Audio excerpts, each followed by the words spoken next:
Dans cette vidéo, je vais t'apprendre à utiliser ta calculatrice collège, l'ancien modèle, le FX92+, pour obtenir le tableau de valeur des premiers termes d'une suite définie par une formule de récurrence. Ici, je vais prendre comme exemple la suite Vn, qui est définie par Vn plus 1, c'est 3 fois Vn moins 1, et V0 vaut 5, ici. Donc, cette suite-là, je ne peux pas la considérer comme une fonction, puisque ce n'est pas une formule explicite. Donc, si ta calculatrice est assez récente, dans le menu, ici, il y a une option tableur. Ici. Tableur, ici. Donc, je vais sélectionner le tableur, et j'ai tout simplement un petit morceau de tableur, comme dans un logiciel. Donc si tu connais déjà un petit peu les formules de tableur, tout ce que je vais raconter va être plutôt facile pour toi. Et puis si tu ne connais pas, c'est un petit protocole à suivre, puisque ici dans notre cas particulier, ça ne va pas être très compliqué.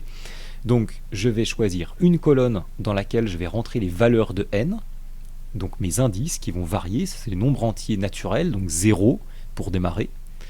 Et puis ensuite 1, 2, 3, etc. Je ne vais pas les saisir à la main. Et en face, la deuxième colonne, la colonne B, je vais m'en servir pour les termes de la suite, c'est-à-dire les Vn. Donc ici, V0 vaut 5, c'est la donnée de l'énoncé. Je rentre ici le premier indice et le premier terme. Pour compléter la suite, nous n'allons pas le faire à la main, nous allons lui donner la formule et la calculatrice va remplir elle-même le tableau. Pour cela, je me place dans la cellule A2. Le premier indice est en A1 ici. Donc je vais appuyer sur Option, 1, remplir une formule. Je modifie la formule ici, je vais lui dire de calculer l'indice d'après. Donc pour cela, je vais récupérer la cellule d'avant, elle s'appelait A1. Et je dois ajouter 1 pour passer au nombre entier d'après. Je valide. Et puis, je ne veux pas qu'il le fasse une seule fois, parce que sinon il va remplir qu'une seule ligne.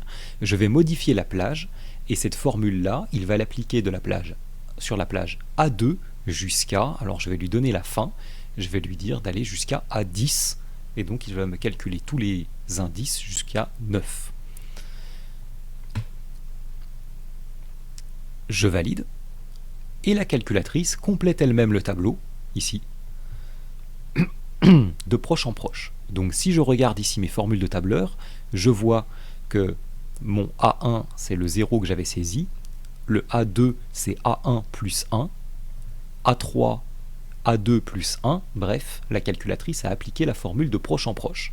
Donc on va lui faire la même chose avec la définition de notre suite ici. Donc Vn plus 1, le terme d'après, ce sera 3 fois Vn moins 1. Donc je me place sur la cellule B2. Le premier terme est en B1. J'appuie sur Option, remplir une formule. Je modifie ma formule. Je vais lui dire de faire 3 fois le Vn ici. C'est notre V0. On a dit qu'il était en B1. Donc je remplace Vn par B1, moins 1. Je valide. Et puis la plage de cellules, tout à l'heure on a décidé de calculer les termes jusqu'à l'indice 9, donc jusqu'à V9. Donc je veux qu'il utilise cette formule de la cellule B2 jusqu'à la cellule B10. Je modifie, je valide à nouveau. Et le tableau se complète automatiquement. Dans la cellule B2, je vois que j'ai bien la formule de tableur 3 fois B1, donc ici 3 fois V0, moins 1, ça donne 14, ce qui veut dire que V1 vaut 14. Ici, V2 vaut 41, et ainsi de suite, de proche en proche, V5 1094, jusqu'à la cellule B10, qui contient donc V9 qui vaut 88 574. Je peux modifier la plage si j'ai besoin de plus de termes, ou modifier la suite si je veux une autre suite définie par une autre formule.